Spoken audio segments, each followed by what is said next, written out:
You don't need a new camera. That's coming from somebody who upgraded cameras almost once every year before the last 2 years. So the first camera I ever got was the Canon M50. Then from the M50, I got the Canon EOS R. Then from the EOS R, I got the R6. And then after the R6, I got a Sony a6300. And then after that, I finally landed on my current camera, the Lumix S5. Now, the only reason I switched cameras so many times is because I kept seeing videos of different people getting better footage than what I got. And I just kept thinking, I need that. I need that camera. And when I first started, everybody said the M50 was like the best beginner camera, so I got the M50. And then I saw footage of the EOS R and was like, man, why my stuff don't look like this? I need the EOS R. Got the EOS R. And of course, if you ever use that camera, you know it comes with a lot of limitations. I mean, it's an incredible photo camera, but the video limitations were, yeah, if you know, you know. But then I started seeing footage from the R6. And I was like, yo, this is almost the exact same camera, just with all those better video features. So I got the R6. Still wasn't getting the footage that I wanted to get. So then I happened to, start thinking about changing over to Sony. But Sony cameras ain't cheap, so I had to start all the way at the a6300. Which, mind you, I only picked up because I watched this one guy.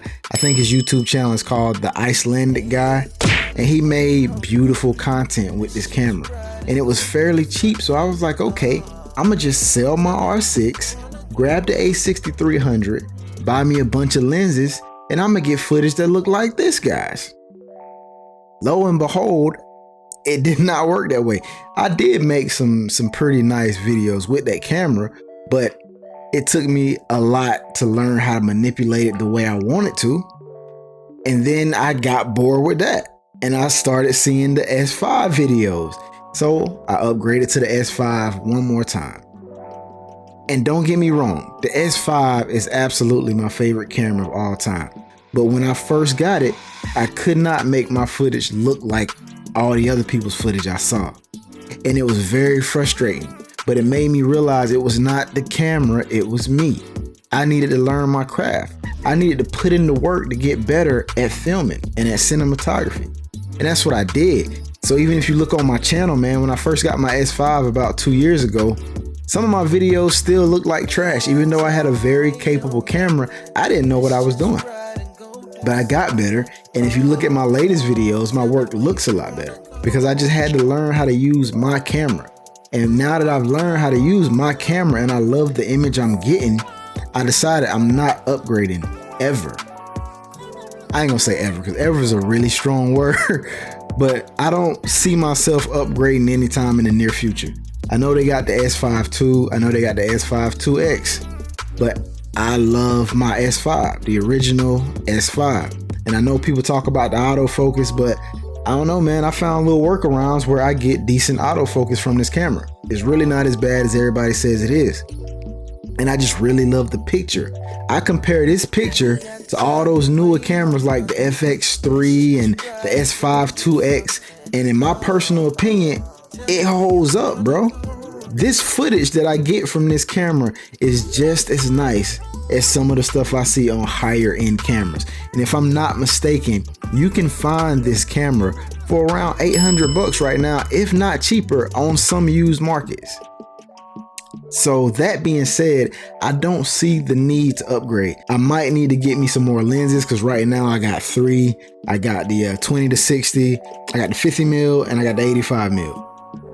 Right now, that's perfect. It literally covers the range of every focal length I need right now. So, but I do plan on getting me a 35 because I feel like that's what I'm missing. That 35 is just perfection, man. And I'm gonna grab that guy soon. But I made this video to let you know, man, stop listening to YouTubers, besides me, of course, but nah. Stop listening to all your favorite content creators, man. Stop trying to get the cameras that they tell you are better.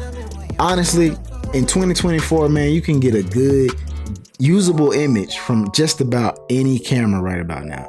I've seen people make beautiful cinematics and beautiful short films with the Sony ZV-E10. And that's like a vlogger camera from my understanding, but it's not the camera, bro. It's you. I know it's a hard pill to swallow, but at the end of the day, if you learn your craft and find the quirks and the workarounds with your camera, I promise you, man, you will get a pleasing image. Because right about now, I think I'm getting the best footage I've ever gotten from any camera. And it's not because of the camera, it's because I'm finally spending the time learning how lighting works, learning how to set up my aperture, learning how to set up the color temperature, and just getting better results. That's really all you can do.